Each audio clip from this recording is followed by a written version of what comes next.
Okay, hello everybody. We are right now starting our next meeting, which is about what we call ISAM Global Expert Network. We invited people from the steering committee of this specific network, global network. I also have several assistant officers that we have from next generation of addiction medicine experts that are helping us right now. And we start this meeting right now to just make sure that everything would be on time. So let me just make sure that we have everything on board. Okay, sounds good.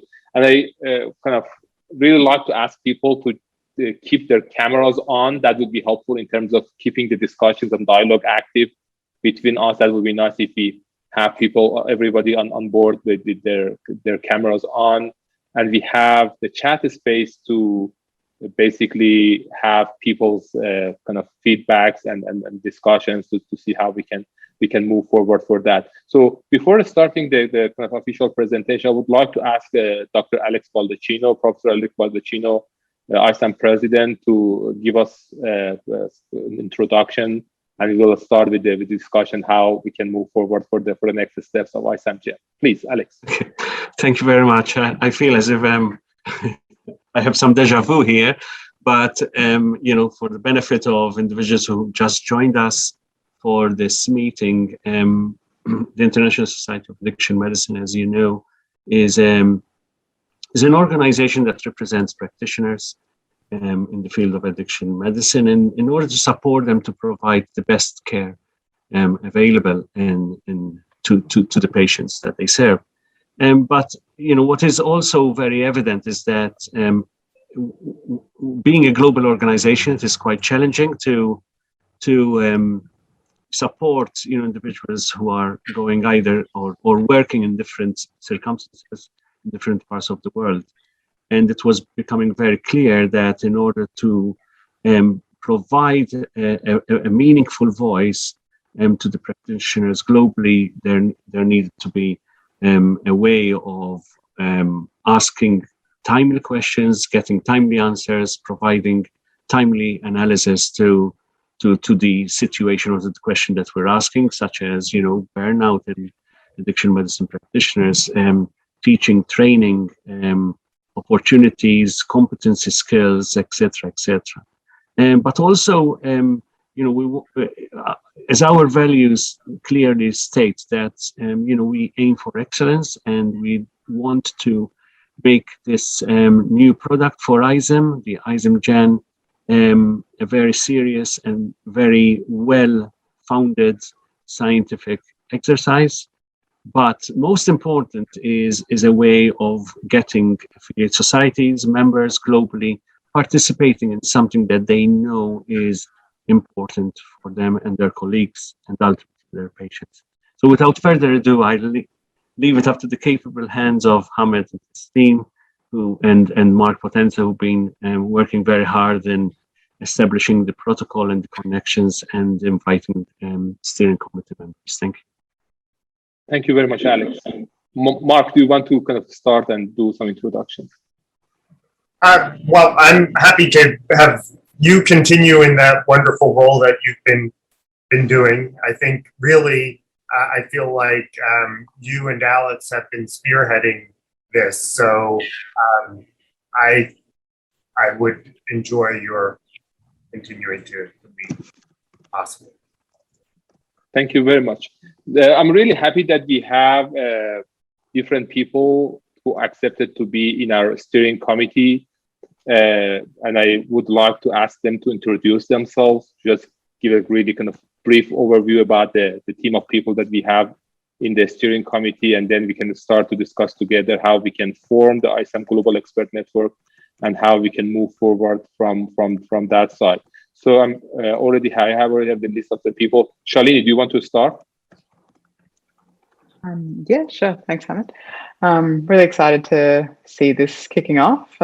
So anyone who was in the last meeting, I'm Shalini. I'm based in Melbourne in Australia. I'm an addiction psychiatrist and chair of the Faculty of Addiction Psychiatry here in Australia and New Zealand. And I'm also part of the Policy and Practice Interest Group with Christos, who I think is here as well. So co-chair with Christos in that. and also part of the ISAM board as training officer. So thank you, Hamid, for the invitation. Thank you. Marika. Marika, are you on with us? As always. Yes. Thank you. My name is Marika Ferri. I'm based at the European Monitoring Center for Drugs and Drug Addiction. That is the European Agency for Illicit Drugs. As a background, I have an interest in a systematic review of evidence, but now I'm more concerned with the dissemination of practices for supporting professionals working in the field, mainly in Europe, but not only. And I'm very grateful for having been involved in this enterprise that sounds very promising and fruitful. Thank you. Thank you. Atul. Hello, everyone. I'm Atul Ambekar. I'm Professor of Addiction Psychiatry at All India Institute of Medical Sciences, New Delhi, India. I also happen to be the Secretary General of Addiction Psychiatry Society of India. Very pleased to be here. Epidemiology and policies, substance use policies, drug policies are my areas of interest. I look forward to continue working in this particular field. Thank you. Sophia. Thank you for having me. I'm Sophia Shep. I'm an addiction psychiatrist. I'm based in Geneva in Switzerland, and I'm senior lecturer at Faculty of Medicine at Geneva University. One of my tasks in the addiction medicine field is as well being responsible of WHO collaborative activities at the University of Geneva, mainly in research and training. And my main scope of interest and of experience is addictive behaviors, such as gaming and gambling. Thank you. Dario. Hello, everyone, again. It's very nice and overwhelming, but we will try to give you our experience. We really need evidence-based practices in our field, mainly for medical field. And I am working in a public health system in Córdoba, and we hope that this would be a contribution for the health of the people here. That there is a big problem, mainly alcoholism and cocaine addiction, as you can imagine. The unfortunately growing of marijuana problem in our region, and the lack of investigation. So I'll be glad to contribute to this work with you all. Hamad. Hi, I'm Hamad Al-Ghafri. I'm the physician, public health physician, the PhD in public health, and I've been involved with, coincidentally, by the way, with addiction for the past 20 years now. So I've been stuck in going on this way. I'm the Director General for the National Rehabilitation Center in Abu Dhabi. At the same time, I'm the President-elect for the ISAM. So most welcome, everybody. Thank you. Thank you. Christos. Oh, hello, everybody. I'm Christos Kouimtsidis. I'm a consultant psychiatrist in England, responsible for a big geographical area just outside London, offering service for drugs and alcohol. I'm also the coordinator for addressing drugs of Greece since 2019. And with Shalini, the co-chair of the PPIUG group of ISAM. Anja. Hello, everybody. My name is Anya Bussa. I'm working with United Nations Office on Drugs and Crime in Vienna in the Prevention, Treatment, Rehabilitation section, and I'm coordinating currently our global project on treatment of drug use disorder. And it's a pleasure to see you all on screen. Thank you, Anya. Afarin. Hello, everybody. I'm very glad to see all the friends and also new colleagues. My name is Afarin Rahim Movaqqar. I'm a professor of psychiatry. and then directing Iranian National Center for Addiction Studies. Actually, my main interest is in the field of public health, policy making, program development, and epidemiology. Good to see you all. Thank you very much. And I should say that I have been one of the students of Dr. Rahim Ubakar, so I'm really kind of happy that I have this opportunity to work with her again now as a colleague. That is great. Geert? Yeah, hello everybody. And first, Alex and Hamad, thank you for inviting for this exciting and super ambitious project. My name is Geert Dom. I'm a professor of psychiatry at the Antwerp University in Belgium, medical director of a psychiatric hospital, and outgoing president of the European Federation of Addiction Societies and president-elect of the European Psychiatric Association. Looking forward. Thank you. Thank you very much. Kathleen.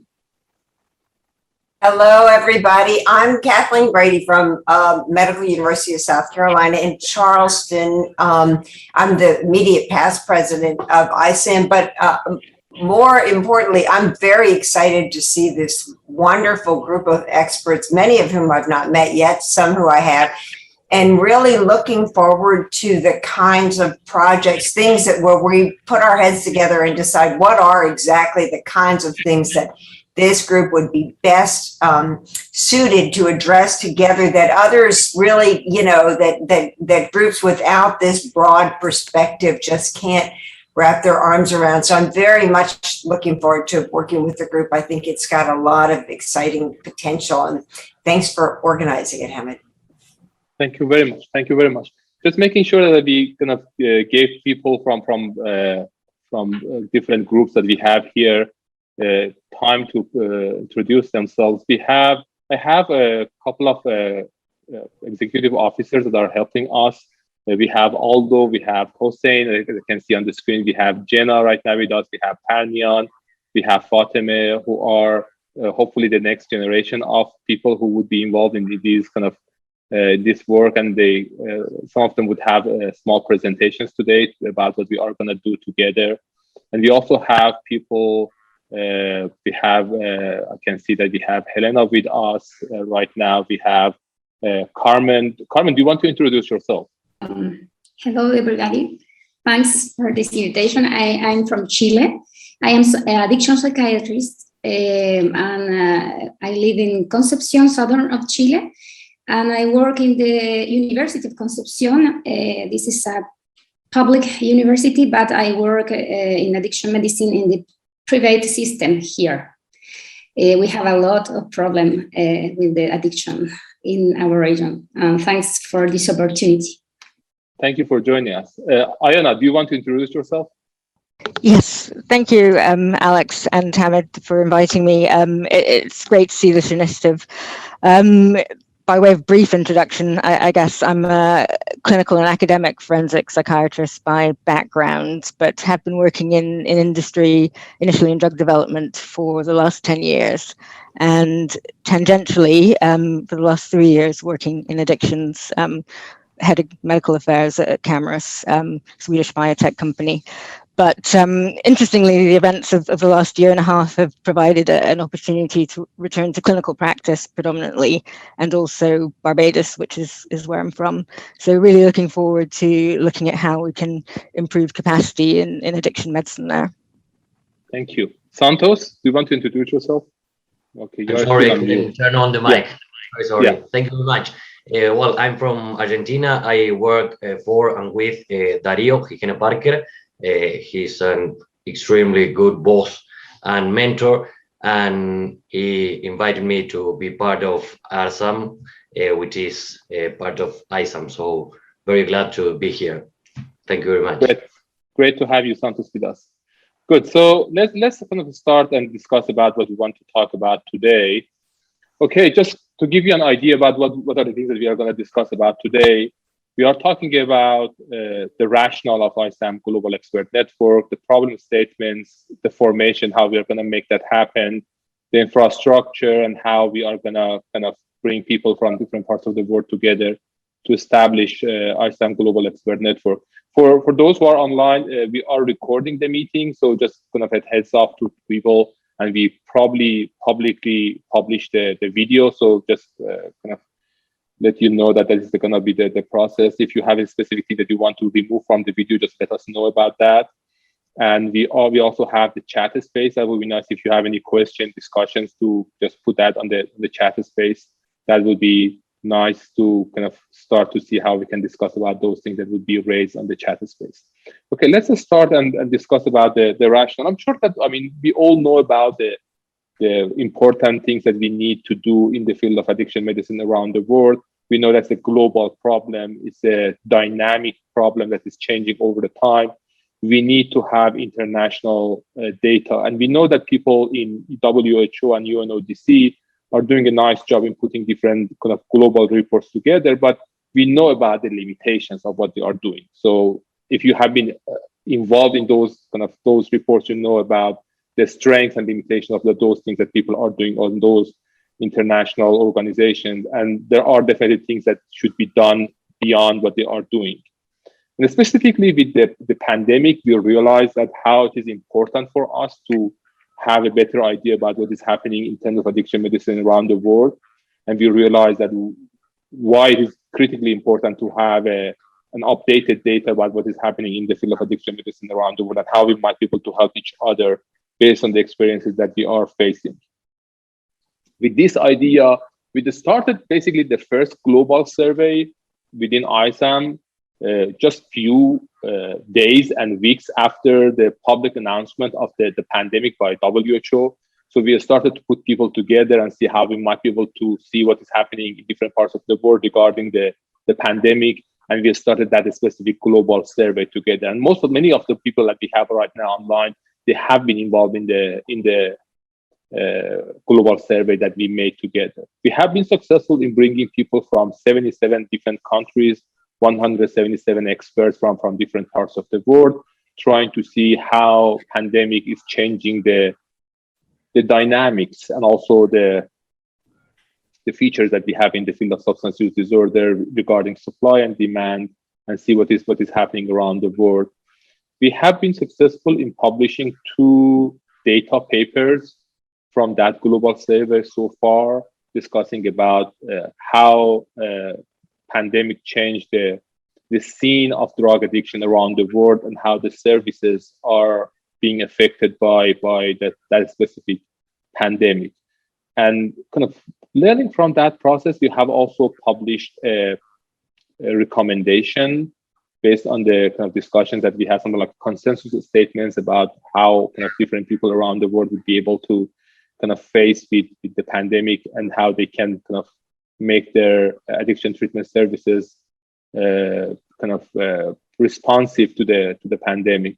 And this specific recommendation so far has received 76 citations. I checked that last night. So it is quite impressive. Even during last couple of months, we have received that level of kind of attention to the recommendation that we put together through ISAM. So that is an interesting experience, and we realize how much it is needed around the world to have these sort of international global expert consensus.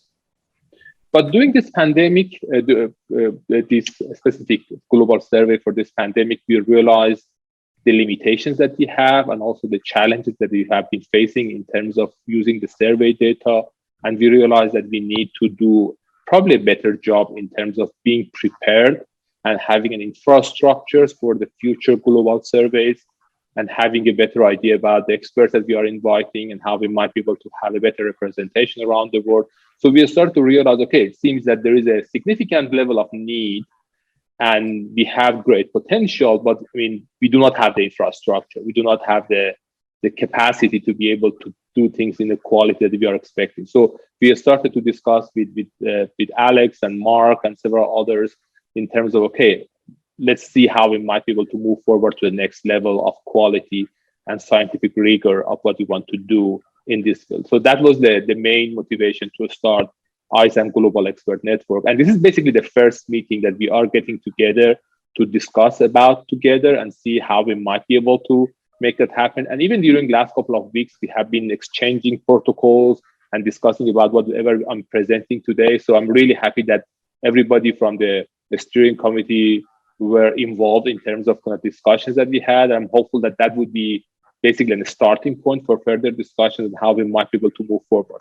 Based on the protocol that we put together, we realized that there are many areas that we can go for global surveys and having an idea about what people think about the current situation regarding demand, supply, harm, policy making, services that we are providing in the field of addiction medicine.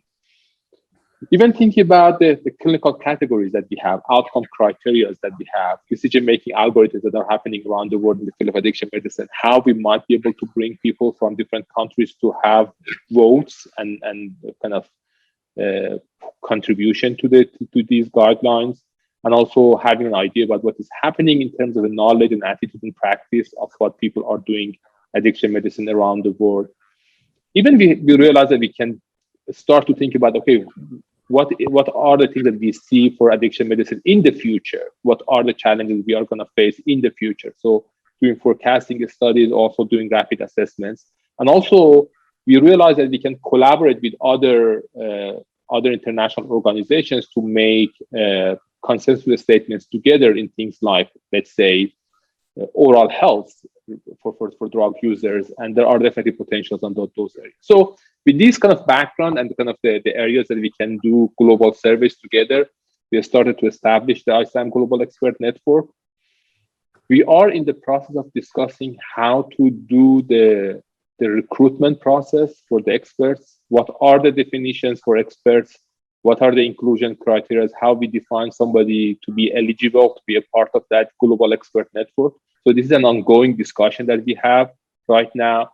Right now, we are discussing with people in the regional council in terms of, okay, is there a chance that we can have at least 2 experts from each country around the world to be our seeds, and then based on using those seeds, trying to find others from other countries around the world and asking them to be involved in this process.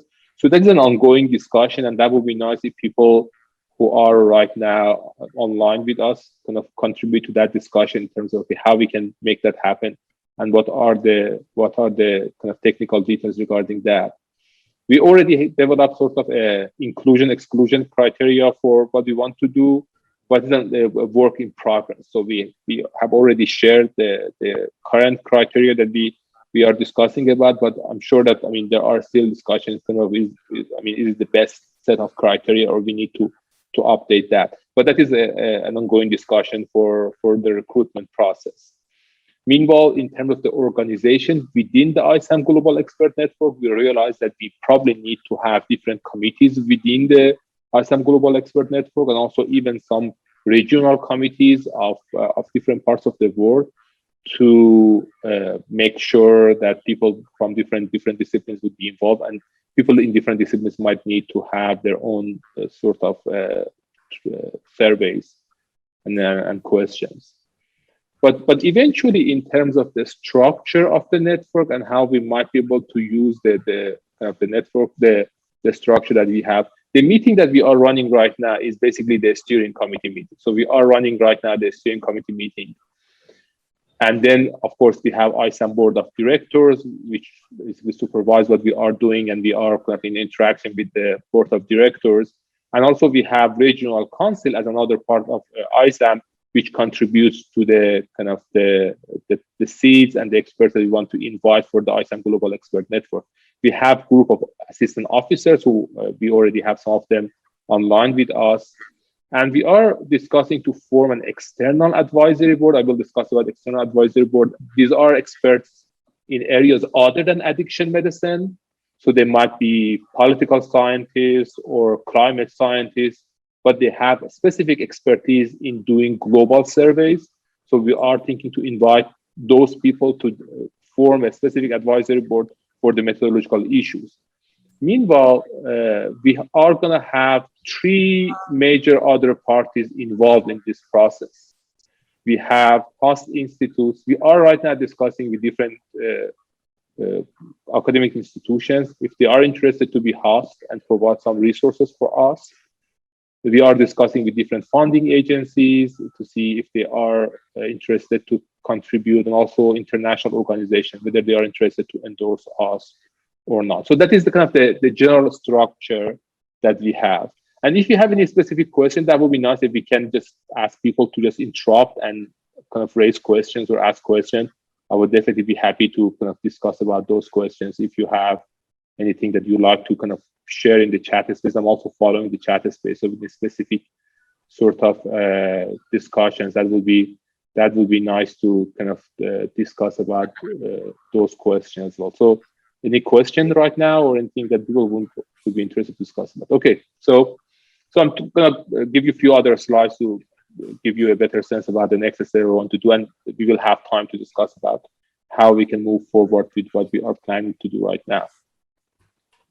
So, and then we are thinking to have a mechanism to let people to define a specific proposals for this specific global expert network to kind of run surveys.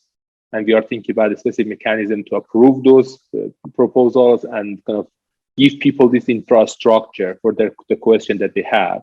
We already have a kind of a proposal from the educational committee. They are interested to know about the needs in terms of the education at the global level, and they're interested to use this background or this infrastructure that we are developing to use to run a global survey. So we are in discussion. I'm not sure Core is not with us today, but I mean we are discussing with Core about that and with other colleagues. So that's another issue in terms of how we can make that infrastructure available not only for ISAM but others who are interested to be a part of that process and propose some ideas or questions that would be important for our community and also for the field of addiction medicine in general.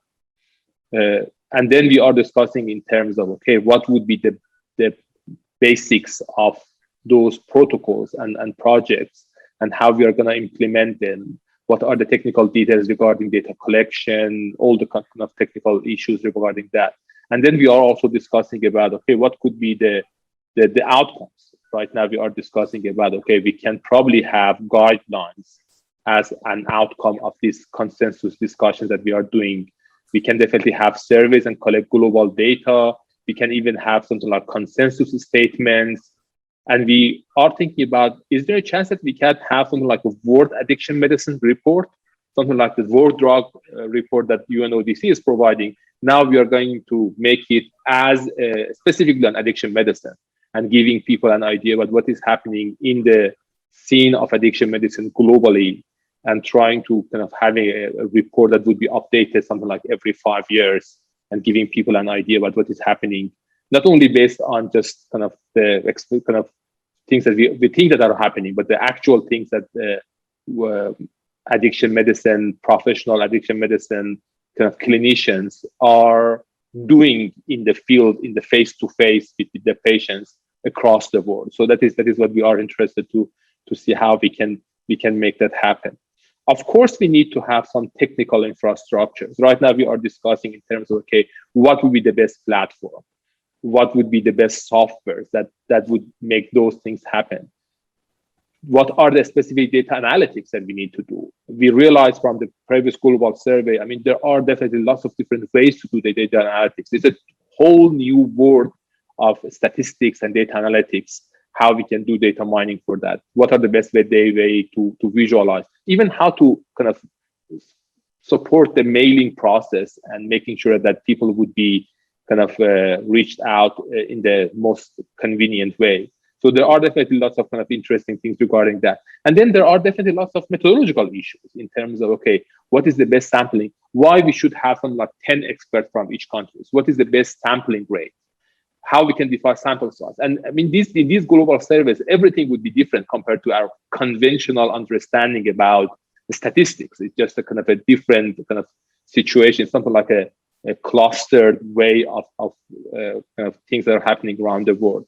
And then how we can do opinion aggregation, how we can validate different instruments that we have. I mean, there are definitely lots of questions when we go to that kind of different level of data collection in the global level.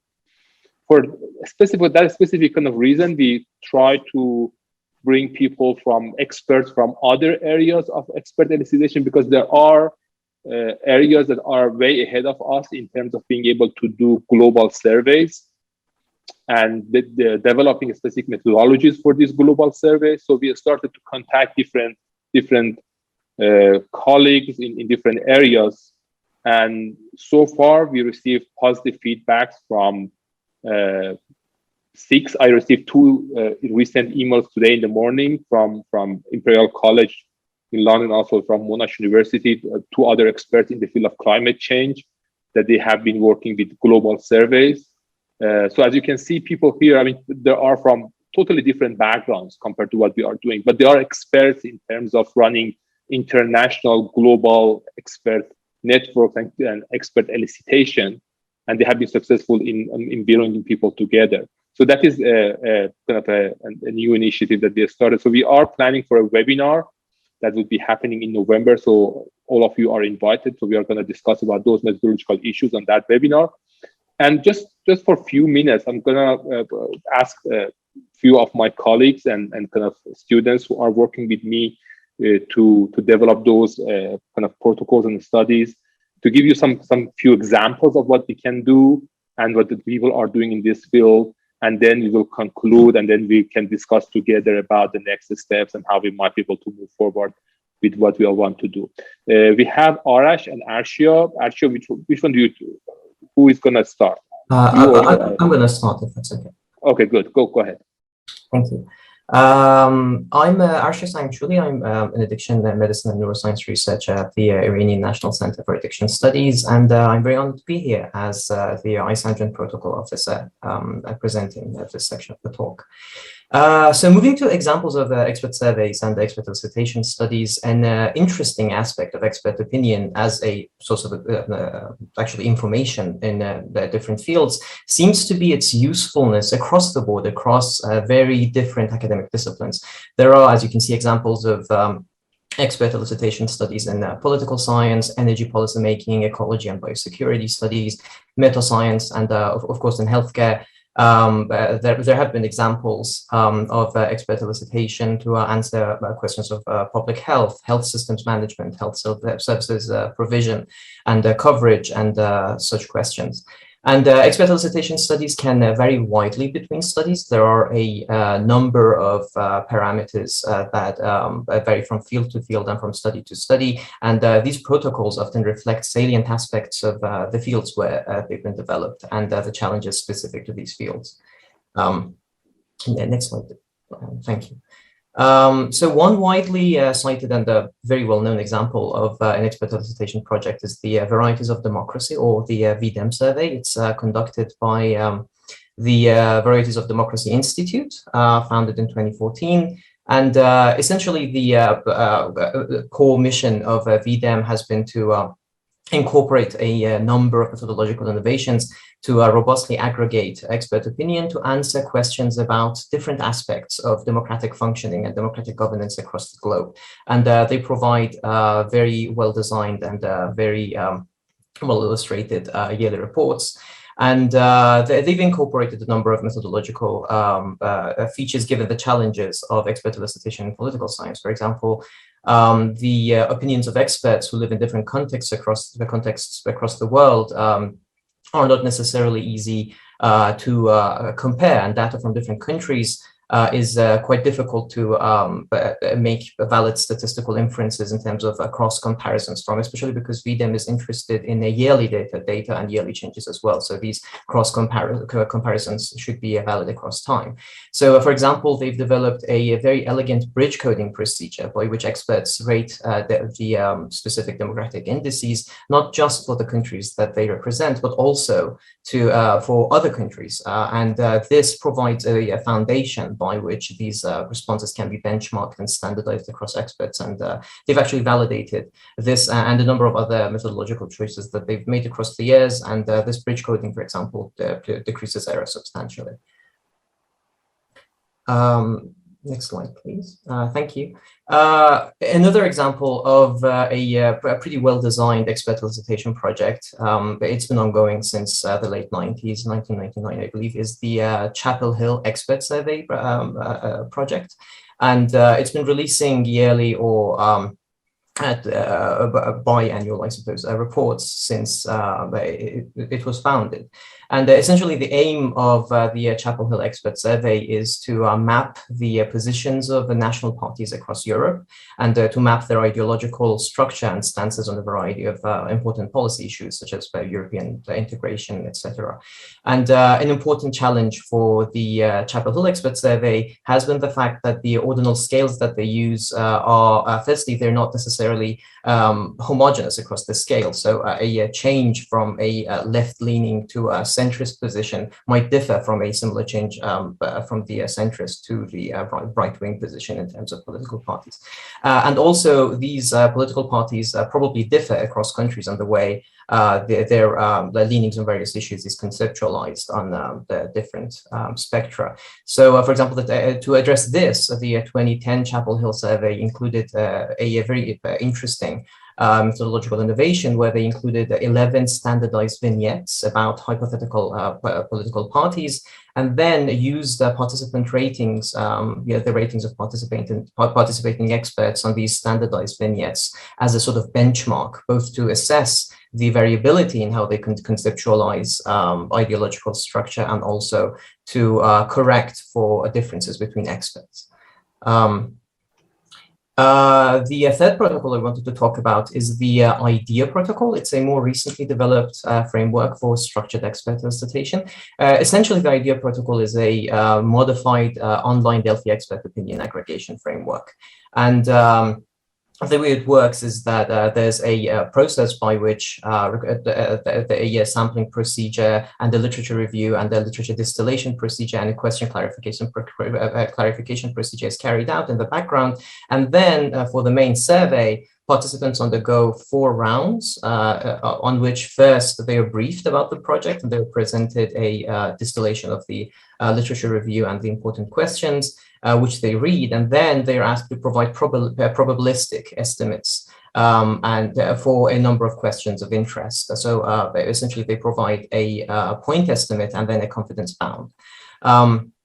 Then these responses are aggregated and they are graphically presented right after this private rating procedure back to the participants. And then viewing this, the participants hold a sort of open discussion meeting. It's facilitated. The protocol goes into details on how it should be facilitated to draw attention to the width of different confidence bounds on different questions and to discrepancies in and the heterogeneities in expert ratings on different questions.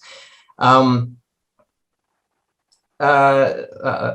was almost finished would be, yeah, thank you. So yeah, after this discussion phase, the participants again review the ratings and they provide another set of probabilistic estimates, and then these are aggregated across experts. And an interesting point about the IDEA protocol is that it was initially conceived of as an online sort of framework to with low cost aggregate expert opinions on the conservation and natural resource management questions, but it has since received a lot of attention, and it's been recently developed into a framework that's being validated to predict the replicability of published scientific findings. And it's been, but there's some preliminary data available that it does perform better in predicting replicability and the trustability of published findings than, for example, prediction markets and the other utilized frameworks. Thank you. The next slides will be presented by my colleague Arash, and where he'll delve a little deeper into some of the expert elicitation protocols and their technical aspects. Thank you, dear Ashia, and hello everyone. This is Arash Hojeste. I'm a medical student and researcher and a member of the assistant officers team of the ISAM-GEN. I'm so honored to be here today. I'm going to briefly dig deeper into 2 other samples on expert elicitation in the next 3 slides, taken from studies from 2 of our webinar invitees, which of course they will present their viewpoints in much more detail and clarity later on the webinar itself. So here in this slide, as you can see, Dr. Cherry Maestas has opened up a chapter on expert surveys in which she focuses on specific areas researchers should think about carefully as they design projects that draw on experts. As the first step, she discusses to define the domain of the theoretical concepts of interests and basically identify the target units, as you can see them on the figure. Once the target units are defined, researchers must identify pools of individuals to serve as expert raters and consider how they map onto target units. Again, as the figure shows, cross designs offer the greatest leverage to recover information about differential application of scales across raters, while the single rater per unit designs must be avoided to possible extent. As in some cases, not everyone responds to our invitations, or we generally have a complex target unit with very few experts available. Following the design, Dr. Maestas adds that researchers should define who will qualify as an expert. In a way, considering that point, that the larger rater pools are better, even if the average expertise is lower. I should note that she discusses this in a really interesting way thoroughly in the chapter. Moving forward, she provides details on how to assess and report uncertainty with evaluating inter-rater agreements. She also gives suggestions for reducing response biases when eliciting experts' opinions. And last but not least, she gives guiding tips on how to combine and aggregate the wisdom of the experts. We're eagerly looking forward to hear from Dr. Maestas soon on the webinar. So next slide, please. So here in this next slide, our next webinar invitee, Dr. Dimitris Christopoulos, introduces his invented tool for a representative sampling strategy regarding expert elicitation. Actually, his tool is named as PEST, which stands for Peer Steam Snowball Technique. This is actually a tool that combines usual snowballing techniques with the power of network analysis. Next slide, please. Here you can see contents related to a case study about regional politics, which Dr. Christopoulos has provided in his article Employing Peer Steam Snowball Technique. Table 1 is summarizing the necessary steps taken using PEST tool, including selection of seed nominators and further approaches along presenting validity considerations for each of these stages. In the following, Table 2 provides details on nomination wave statistics, which leads to an estimated population size of experts. As in the figures, here is the part where the network analysis comes in, which has revealed strong country-based clusters in this example. Dr. Christopoulos has also used social metric analysis in this case study, which revealed very few reciprocated nominations. We will be hopefully hearing more from Dr. Christopoulos regarding this interesting PEST tool on the webinar. And in the next slide, I want to just say that the story won't end here. Just as a quick touch, here are some figures showing the wide variety of more complex analytical aspects which other studies have used in order to tackle this issue of expert elicitation via weighted and non-weighted linear opinion pool, measurement models, and breach coding, which dear Arshia mentioned briefly. So thanks for your attention. Thank you very much, Arash and Arshia, for the nice presentation. It's really nice. And you can imagine, I mean, other members in the committee, it is really kind of enjoying working with young, brilliant, talented minds, and those who are interested to be a part of this process. So this is my last slide, basically giving you an overview about what we are thinking in terms of the recruitment, organization, project definition, and the outputs that we are going to put together for ISAM-GEN. So there are definitely lots of opportunities. There are lots of challenges. There are many open questions that we need to address. We need to kind of develop new line of human resources, those who are interested in this field. I already have two other colleagues right now, Aldo and Jenna. Aldo, do you want to introduce yourself? Yes. Hello to everyone. My name is Aldo Conti. I'm a health psychologist, currently pursuing a PhD in addiction medicine under the supervision of Professor Alexander Baldacchino at the University of St. Andrews. My area of specializations are adolescents, especially related to tobacco smoking and e-cigarettes use. Thank you. Jenna, do you want to introduce yourself? Sure. Hi. Thank you. Thank you, Hamid. I'm an addiction medicine physician in New York City, and I am a clinical instructor of medicine at Yale School of Medicine, part of PPIG and the NEXT groups in ISAM, and I'm interested in harm reduction and infectious disease. Thanks for having me here. Thank you. Hossein, do you want to introduce yourself? Hi everyone. Really glad to be with you in this meeting. My name is Hossein Mohaddes. I'm an Iranian, medical doctor, now studying as a psychiatric trainee in Mashhad University of Medical Science. I'm a researcher, an addiction medicine researcher, also a part of ISAM Next, actually co-chair beside Sufia and Roshan, and also a actual member in the this newly formed ISAM-GEN network. Thank you. Thank you, Hussein. So as you can see, we are trying to kind of develop human resources, people who are interested to this field, and bringing young, brilliant, talented minds to the area, and trying to see how we can kind of have collaborations with these people. I also have two other assistants, Parnian and Fatima, who introduced themselves in the kind of the start of the meeting. And all the kind of beautiful graphs that you saw today are production from Fatima, who is a medical student. Fatima, do you want to introduce yourself? Hello, everyone. I'm really honored to be a part of this. I'm Fatima Al-Qasemi, a fifth-year medical student from Iran, and I'm so glad to be having this opportunity being here with you all. Thank you. Good, thank you. And I want to ask people who are on the steering committee right now to introduce their students, their younger colleagues who are interested to be a part of this process.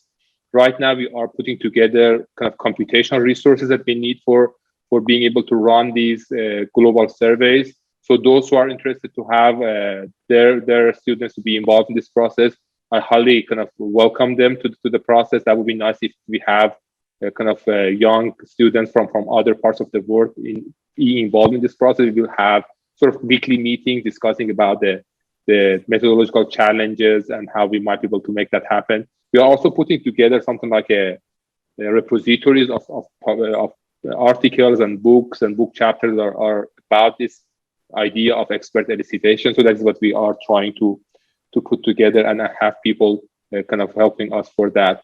The last person I wanted to ask to kind of introduce herself is Parnian. Parnian is our communication officer. Parnian, do you want to introduce yourself? Sure, thank you. So my name is Parnian. So I know many of you, and that's my honor. I recently graduated with my clinical psychology degree, and I'm affiliated with the University of Tehran, and I'm involved in ISAM neuroscience interest group, and also I do research at the Iranian National Center of Addiction Studies, and I am so honored to recently being involved in the ISAM Global Expert Network as well, and could be able to help. Thank you. Thank you, Parnian. Great, Alex and Mark. I mean, we are all with you, so kind of let us know what you think, and then we can kind of discuss with others in terms of what we can do for the next steps. I'm really keen to see what other people think. I'm just thinking what Gert has said, ambitious. It is an ambitious project. It is an ambitious project, but we also believe that ISAM is well positioned and unique in delivering on this. So I'm really curious to see what other people in the steering committee think. We have in the reaction kind of options that we have on the bottom that you can just raise your hand. That would be helpful in terms of just knowing the people who are interested to share their thoughts. Christos. Yes, thank you. I was just thinking that we might have to consider the relationship of ISAM in general or ISAM-GEN with the civic society and service users representatives. And I'm saying that because the recent European strategy and action plan talks about nobody should be left behind, and such a global network we have to consider. I don't have any answers. I try to implement that in Greece as the coordinator. It's not easy, but we have to have it in the agenda. And another issue that we have observed, and I talk again as a coordinator, as a strategist for a country, is what has happened in the most recent CND regarding the update about the regulation of cannabis, how politics interfered with science, and how much fear and prejudice exists around the world, not only about human rights, but also how we all talk about evidence-based and science and so forth, but our field is so much in interaction with politics, and as I said, fear and prejudice. So maybe this is another thing that we need to take into consideration, consider, maybe as a consensus document or something, but just two big issues for us to discuss and take potentially forward. Thank you. Thank you, Chris. Hamad. Oh, thanks a lot, Alex, Mark, and Hamad. Really, this is a future. It's a future project, and I'm so happy that I'm seeing our young generation are in and active to interact. The point is, this is like the European Center for the Observatory. It's almost the same if we do it in the right track and if we do it correctly. I know it's a huge network. It's so difficult to understand and to link all the connection within the presentations that have been done, but it's promising. And honestly, I've been involved in almost the same network being done with a global expert through the INL, NRC, and we have many experts all over the world. Honestly, to say I was chairing it, but this is much more organized. Thank you, the team, for presenting these. And from the board, from my side as a board member, I think both Alex and the rest of the team, plus our effort that could be done within the NRC as a WHO Collaborative Center, I think will be supporting this. The most important things that will be having a proper policy guidelines and proper policy and procedure that have to be done and approved by the board to support, I'm sure 100% that with time would be much more having involvement, as I'm seeing proudly from our neighbor country, Iran. There is so many people we'll be seeing also from the Middle East, and we'll be involving our colleagues in the GCC countries and some of the Arab countries nearby. So that's a promising project, which really I'm happy to be in and to help and support. And I'm sure that with passing the message to my colleague within the NRC and Professor Tariq Gawad, I think he's with us, maybe we can always work it out to help in initiating and having one of the most important challenge we do have, which is the data. So thank you, Hamad, Alex, and Mark. Thanks a lot for this presentation. Thank you, Hamad. And we are looking forward to have your leadership for bringing people from other parts of the world to the team. And that would be, I mean, we are counting on your support for being one of the host institutes for that effort. Atul. Hi, thank you. Dr. Hamid, I'm really impressed. I happen to have seen the protocol, the first draft, on which I did give some comments of mine as well. But the full enormity of what we have got ourselves into has really now sinking it now when you presented it today. So thank you very much for bringing this. One can understand the complexities and challenges involved, but one must also appreciate what are the great outcomes which can be achieved through this entire process. Just making a very brief point about selection of experts. There is always a value in being standard, being consistent, and being objective. But then we must also realize that these standards may have very different meanings in different countries, in different settings. Also, looking at the type of issue which we want to study, the context will determine who really should be determined as an expert in this context and who shouldn't.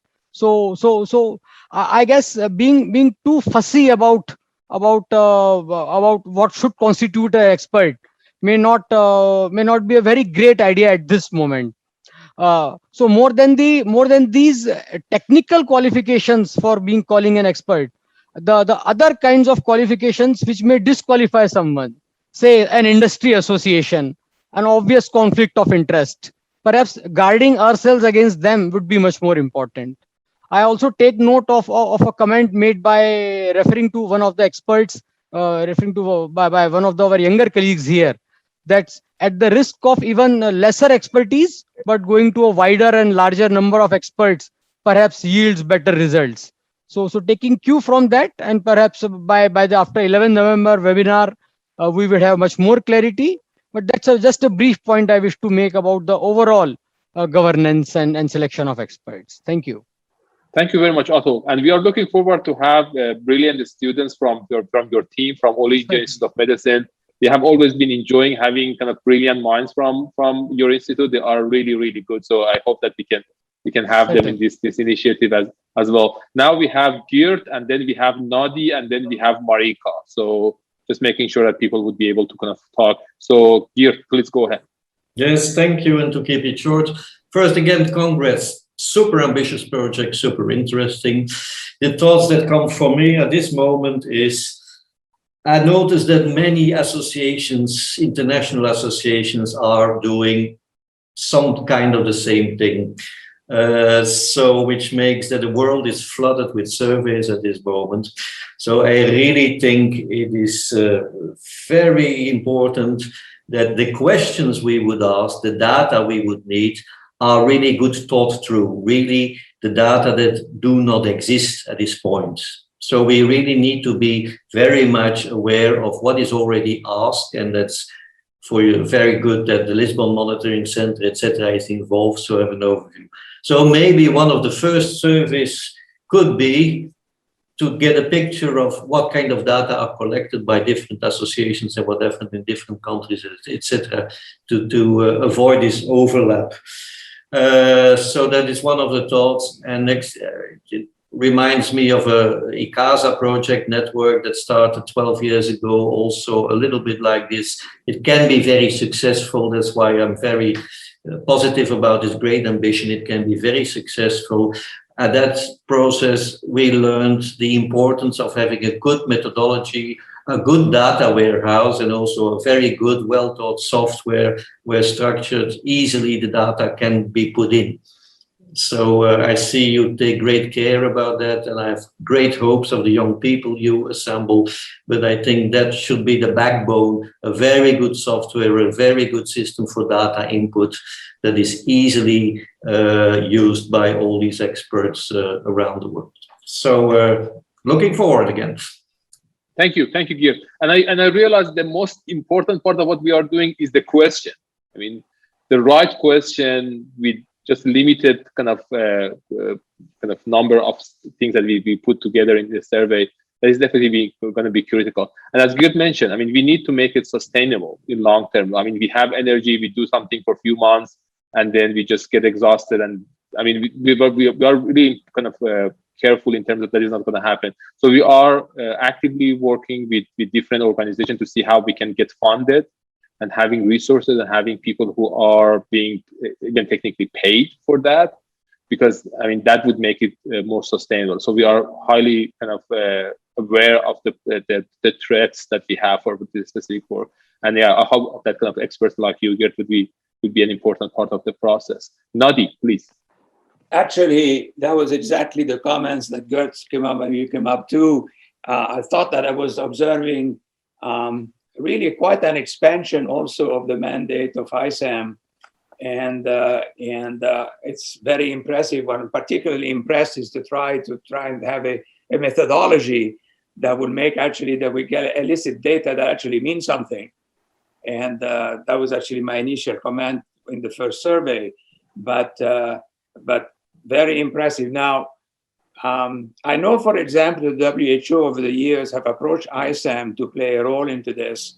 And I agree with Geert, there's all kinds of surveys going on. So I think it's important that we really identify what is it that we can do that is unique to this project, and it will be value added to the other projects that are there.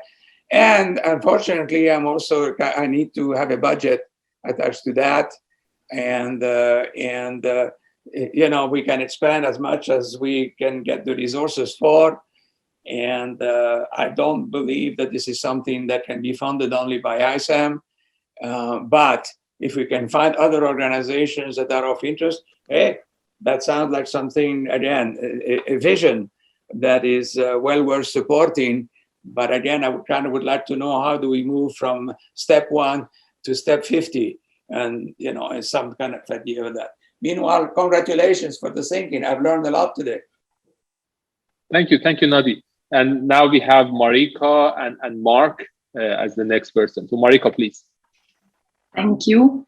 To some extent, my intervention relates to many of the things that have been said before. I think that ambition is an added value in this moment. I think for example, the COVID-19 emergency has shown to us that we are now in a higher power, and we really need to join forces to be able to, I don't say control the situation, but at least to interpret and to be able to learn. Few months before, yes, it was December 2018, I participated in a futurizing exercise, and it happened to me to mention the fact that climate change may have an impact in the health of the population. And this idea was kept aside because I wasn't following exactly the method of this exercise. In a few months, we were all at home because of the climate change. So my interpretation of this endeavor is really to complement the data that are there with something that allows more for creativity of individuals, sometimes perceptions that are not allowed in other contexts, but that here can give an insight into the future. So my interpretation of these methods you are going to apply is to give legitimacy to thought, to all the parts that are normally excluded by the evidence base. And I'm talking as an advocate for evidence base. So shall we focus on all the perceptions that professionals have and that cannot talk about until it's too late, until we have the evidence? This is my interpretation of this exercise. This is why I'm particularly excited by being part of this. And I also see that it won't either overlap and conflict with the international organizations' exercises. In terms of mentioning what Atul said about selection criteria, yes, I think one of the questions that I may have commented already in the protocol is, shall we look for people that is influential or is informed? We can think and make sure we are not excluding anybody that can bring value to this exercise. And then, okay, as Alex can imagine, I have particular interest in digital experiences. So to keep always in mind if we can identify new areas of expansion and how to apply these areas in different regions. So yes, I think if you go in this direction, which is my understanding of this project, you will probably be able to triangulate and use the other data used by developed by the other international organizations to do at least two things. One is to go to look ahead and probably to give inspiration. And the second is to complement and triangulate data and to give a picture that prepare ourselves as better as possible to face the new challenge that we cannot imagine now. That's all on my side. Thank you, Marika. Thank you. Just for be careful about the time. We will conclude the meeting in 5 minutes. Just giving people, because we have been supposed to be finishing soon, so we will just have 5 minutes left. Now we have Mark and Sophia. Yeah. Hi. By the way, I really want to state what an impressive group of people that you and Alex have brought together. It's indeed very promising. There are a lot of very good ideas expressed, and I think it would be important for us to define specific areas of expertise that we can promote and people to apply to participate in those areas so that we don't get too diffuse. So then there can be a series of undertakings with responsibility made clear. And I'm sure, Hamid, that you can do that very well. I'm afraid I have to leave now, but thanks for a great meeting. Thank you, Mark. Thank you. Sophia. Yes, thank you for giving me the floor. I'm a woman convinced, deeply convinced by the leaving no one behind way of thinking, vision. And one of the most important things for me is that people we are all working for, the patients, the service users, their relatives, if we can find through these kind of global surveys to put them as experts also and to give them some kind of global heard voice for their needs and for their experience with addictions in time of COVID-19 pandemic. Thank you. Thank you. Thank you. Now we have Mark and Alex. I mean, if you have any concluding marks and things about the next step.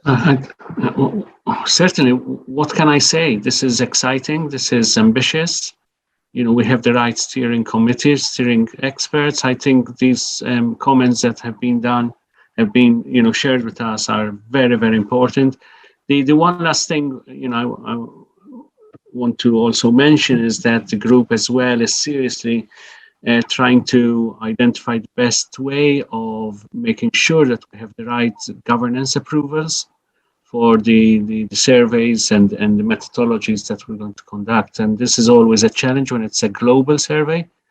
And as a result, we need to seriously, you know, not only be careful around information governance restrictions in different parts of the world, but also the ability to get the right approvals to conduct these surveys. Mark?